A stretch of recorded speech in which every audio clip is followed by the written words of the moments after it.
Hi everyone, welcome back to my channel. I'm Amanda Song.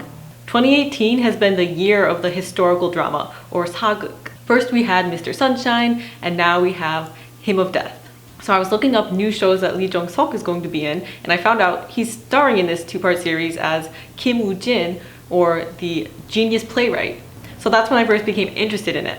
It has been picked up by Netflix, and they are going to air it on Netflix in other countries, but we have to wait until December 14th, 2 days after the three-part miniseries comes to an end in Korea. So while I'm sitting here on pins and needles, anxious to see this show, a lot of you guys have already seen it and are raving about it online. I wanted to talk to you guys about that and get to know your opinions. Are you planning on watching this show? It retells the tragic but true love story of the soprano Yoon Sim-deok and her lover, a playwright, Kim Woo-jin.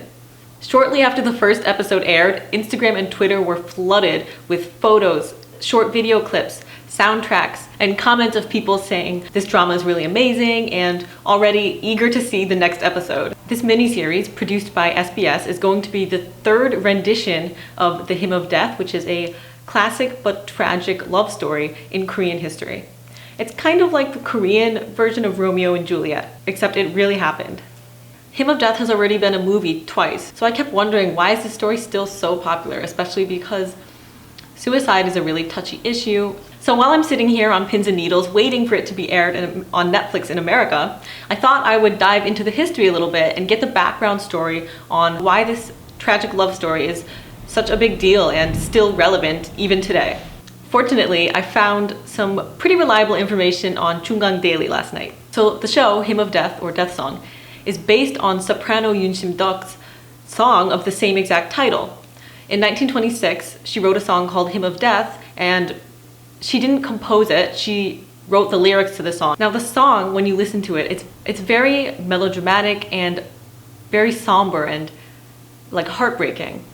You can just feel when you hear her sing it, like the weight of the world is on her shoulders, and it feels like she's living a life that's pointless, where she's trudging through life but never actually achieving what she wants. And you can tell she's singing to her lover, the playwright Kim Woo-jin. Let's backtrack a little bit to see how they met. Yoon Sim-deok, the soprano singer, was actually born in Pyongyang, what is now the capital of North Korea. She was born to a very poor family, and she worked very hard to earn a government scholarship to go and study music at a university and eventually become a teacher. Yoon Sim-deok became Korea's very first soprano singer because at the time, the concept of a soprano was very new to Korea. And while that was a great achievement, at the same time it hindered her because her music was seen as like Western pop music and it wasn't very popular in Korea. At this time, around the early 1900s, Korea was under Japanese colonial rule. So Yoon Sim-deok's soprano music wasn't very popular. So she mostly earned money teaching and she became considered a pop singer. At the same time, Kim Woo-jin, he grew up comfortably and eventually he went to Japan to study English literature at the prestigious Waseda University. They had very different origins, but eventually they met in Japan. And it was kind of an instant attraction for them, like a love at first sight. But Kim Woo-jin was already married. One thing that hasn't changed much in the last century is that when a man is already married, he's kind of off limits to other women. As society had it, he should have been off limits.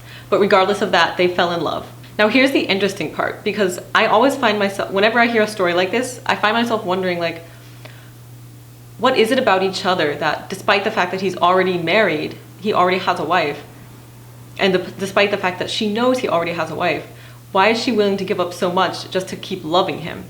The only thing I can find out is that Kim Woo-jin, he began studying a little bit of Western political theorists like Marx.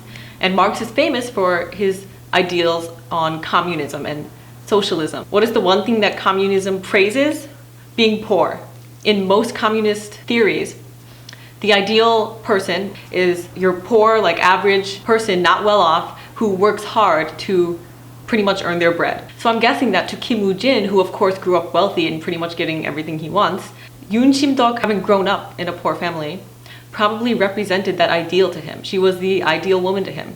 She had a poor upbringing, but by working hard, she was able to earn her own money and contribute back to society. On top of that, they just had a very deep understanding of each other's lives. There was something a little bit sad and broken in each of them that they comforted in each other. they recognize that in each other. Throughout their love affair, which lasted a few years, they're kind of like on and off. They know they shouldn't be together, but they still can't help it. They only feel happy when they're by each other's side.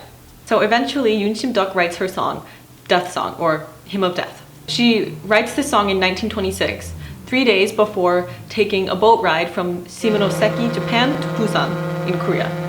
And Kim Woo-jin takes a boat with her. In the middle of the Hyuntaehan Sea, they jump off into the deep dark waters and kill themselves. After that, her song, Hymn of Death, becomes a huge hit, but at the same time, they became a huge sensation in both Korea and Japan. So her song, Hymn of Death, is basically their legacy, the legacy of their story. If you saw the first episode, comment below. I'd love to know your thoughts on it and whether you're going to keep watching it. As for me, mostly because Lee Jong-suk is in it, I can't wait for it to come on to Netflix. I've loved all of his shows. Like every show he's ever made has been one of my favorites. So I'm really looking forward to this. If you have any comments or thoughts about their history or the future of this show, let me know in the comments below. I'd love to hear what you think about it because I'm dying over here just waiting to see it or learn more about it. Thanks so much for watching and I'll see you next Wednesday. Bye!